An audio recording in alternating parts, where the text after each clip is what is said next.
പ്രിയപ്പെട്ടവരെ നമസ്കാരം. അഗ്രിവിഷനിലേക്ക് എല്ലാവർക്കും സ്വാഗതം. നമുക്ക് മാങ്കോസ്റ്റിൻ എന്ന് പറയുന്ന പഴത്തെക്കുറിച്ച് എല്ലാവർക്കും അറിയാം. വളരെ വില കൂടിയ ഒരു പഴവർഗ്ഗമാണിതല്ലേ. അപ്പോൾ ഇതിന് കായ്ച്ചു വരുന്നൊരു സമയത്തിന് പല വിധത്തിലുള്ള രോഗങ്ങൾ വരാം. അപ്പം ഗമോസിസ് എന്ന് പറയുന്ന ഒരു രോഗമുണ്ട്.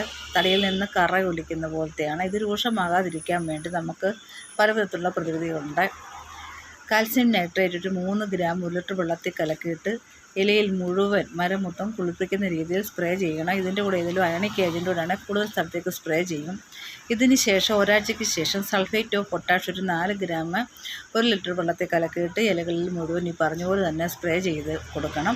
അപ്പോൾ ഒരു വിധത്തിലുള്ള രോഗങ്ങളൊക്കെ മുഴുവൻ കിട്ടും. പിന്നെ എലിപ്പേൻ ബാധിക്കാറുണ്ട്, ത്രിപ്സിൻ്റെ ശല്യം ഉണ്ടാകാറുണ്ട്. ഇതിനൊക്കെ നമുക്ക് വെർട്ടിസിലെ ഒരു 30 ഗ്രാം 1 ലിറ്റർ വെള്ളത്തിൽ കലക്കിയിട്ട് ഈ ഇലകളെല്ലാം സ്പ്രേ ചെയ്ത് കൊടുത്തു കഴിഞ്ഞാൽ അതിൻ്റെ കൂടെ ഈ എന്തെങ്കിലും അയണിക് ഏജൻ്റ് കൂടെ ചേർക്കാം. അപ്പോൾ അത് ആ രോഗത്തിന് ഒരു ശമനമായി കിട്ടും. അങ്ങനെയൊക്കെ എല്ലാവരും ശ്രദ്ധിക്കുക. ഫലവൃക്ഷങ്ങളെല്ലാം മഴ സമയത്ത് വളരെ കേടുകൂടാതെ കുമിൾ രോഗമൊന്നും വരാതെ എല്ലാവരും ശ്രദ്ധിക്കുക.